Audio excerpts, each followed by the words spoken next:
Doctor NTR యూనివర్సిటీకి సంబంధించి BSc nursing మనకి తొందరలో సెకండ్ ఫేజ్ కౌన్సిలింగ్ అయితే స్టార్ట్ కావడం జరుగుతుంది కదా. దానికి సంబంధించి ఈ వీడియోలో కొన్ని బేసిక్ టిప్స్ అయితే చెప్తాను. సో మెయిన్గా ఫస్ట్ టిప్ వచ్చేసరికి ప్రీవియస్ కాలేజ్ వైజ్ అలాట్మెంట్ అయితే చెక్ చేసుకోవాలి. మనకి ఫేజ్ 1 సంబంధించి పెట్టారు కదా పీడిఎఫ్ మన వెబ్సైట్లో. సో దాంట్లో అయితే చూడండి ఏ కాలేజ్లో ఏ ర్యాంక్ క్యాస్ట్ ఎంసీటీ ర్యాంక్ తగ్గట్టు సీట్ వచ్చిందో ఒకసారి చూసుకోండి. ఇది ఫస్ట్ టిప్ అనమాట. అండ్ అలాగే సెకండ్ టిప్ విషయానికి వస్తే కనుక మెయిన్గా మనకి ఫేజ్ 1 నాట్ రిపోర్టెడ్ లిస్ట్ అయితే రావడం జరుగుతుంది. ఇది కూడా చెక్ చేసుకోండి అన్నమాట.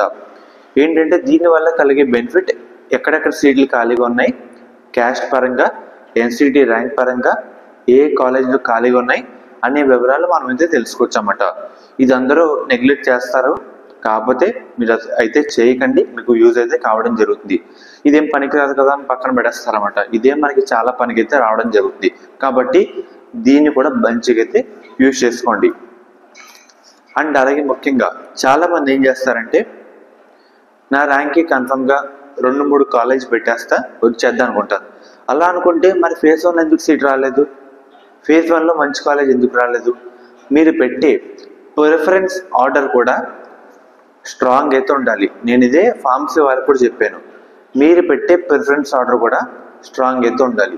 మీరు ఫస్ట్ ఫేజ్లో ఒక 10 కాలేజీలు పెట్టారనుకోండి, 8వ కాలేజ్ సీట్ వస్తే 1 నుంచి 7 కాలేజీలు మళ్ళీ సెకండ్ ఫేజ్లో అయితే పెట్టకండి. అర్థమవుతుంది కదా.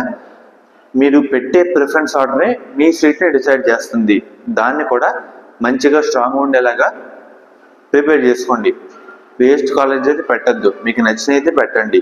అండ్ అలాగే టాప్ కాలేజీలు మీ ఎన్సీటీ ర్యాంక్ తగ్గట్టు ఒకసారి వెరిఫై చేసుకోండి. కట్ ఆఫ్ సంబంధించి టాప్ కాలేజీలు మనకు వస్తే ఒకసారి ఇంక్లూడ్ చేయండి. లేదు మన ర్యాంక్ తగ్గట్టు మ్యాచ్ అవ్వట్లేదు, తగ్గపోతే మ్యాచ్ అవ్వకపోతే అలా అయితే చేయండి అన్నమాట. ఎందుకంటే చాలామంది ఏం చేస్తారంటే టాప్ కాలేజీకి సంబంధించి కట్ ఆఫ్ మ్యాచ్ ఆఫ్ అయినా పెట్టేద్దాం వచ్చేస్తుంది అనుకుంటారు. సో ఇలా చేస్తే రాదన్నమాట.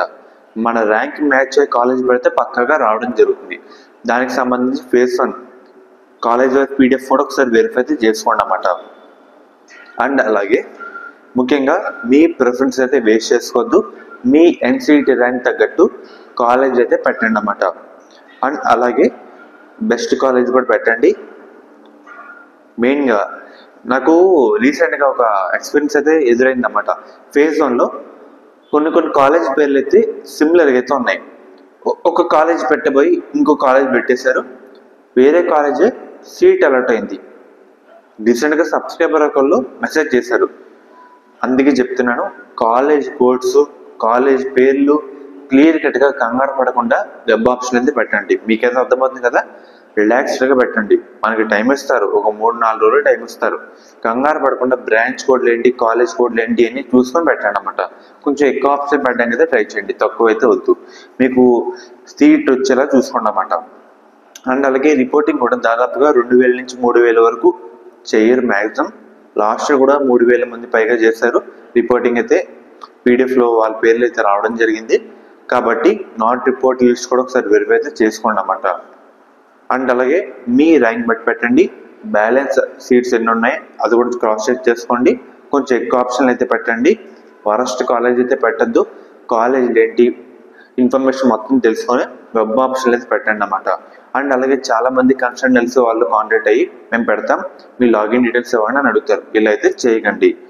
మీకైతే అర్థమైంది కదా. మ్యాక్సిమం ఈ టిప్స్ ఫాలో అయితే సరిపోతుంది అన్నమాట కన్ఫర్మ్గా. అండ్ అలాగే ఒక వైట్ పేపర్ తీసి కాలేజ్ కోడ్ ఏంటి, ఏ కాలేజ్ పెడదాం అనుకుంటున్నారో ఒక గ్రౌండ్ వర్క్ అయితే చేసుకోండి.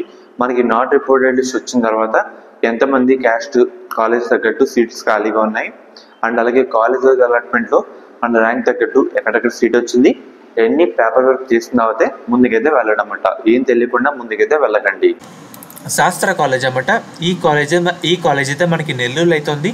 వీళ్ళు ప్రొవైడ్ చేసే కోర్సుల విషయానికి వస్తే కనుక బీఫార్మసీ, ఫార్మాడీ, ఫిజియోథెరపీ, నర్సింగ్. మనకి గవర్నమెంట్ అందించే 38,000 ఫీజు రిమర్స్మెంట్ కాకుండా 20,000 కట్టి మనం ఈ కాలేజ్లో జాయిన్ అయితే అవ్వచ్చు. మనకి ముఖ్యంగా మేనేజ్మెంట్ సీట్స్ కూడా అందుబాటులో అయితే ఉన్నాయన్నమాట. మనకి మెయిన్గా 100% ప్లేస్మెంట్స్ అసిస్టెంట్ అయితే ఉందన్నమాట. మీరు డైరెక్ట్గా దీంట్లో ఒకే క్యాంపస్లో వేరు వేరు బిల్డింగ్స్లో అయితే ఉన్నాయి. అమ్మాయిలకి సేఫ్టీ పరంగా Sahasra college of pharmaceutical science for women అనే కాలేజ్ అయితే ఉంది. అండ్ అలాగే మనకి కో ఎడ్యుకేషన్ కూడా ఉందన్నమాట. మీకు నచ్చిన దాంట్లో జాయిన్ అయితే అవ్వచ్చు. మీకు ఎటువంటి డౌట్ ఉన్నా డిస్క్రిప్షన్లో ఒక నెంబర్ అయితే ప్రొవైడ్ చేస్తాను. ఈ కాలేజ్ అయితే మనకి నెల్లూరులో అయితే ఉందన్నమాట. డైరెక్ట్ అయితే జాయిన్ అవ్వచ్చు. అండ్ అలాగే ఒకసారి మీకు అయితే స్క్రీన్ మీద చూపిస్తానమాట. మీకు ఎటువంటి డౌట్ ఉన్నా స్క్రీన్ మీద కనిపిస్తున్న నెంబర్కి ఒకసారి కాంటాక్ట్ అయితే అవ్వండి. వాళ్ళు మిమ్మల్ని గైడ్ చేస్తారు. A to Z ఇన్ఫర్మేషన్ వాళ్ళైతే చెప్తారన్నమాట. Sahasra college of pharmaceutical science for women. College code విషయానికి వస్తే SPSW. కో ఎడ్యుకేషన్ కూడా ఉంది. కాలేజ్ కోడ్ విషయానికి వస్తే SC1 SPRC.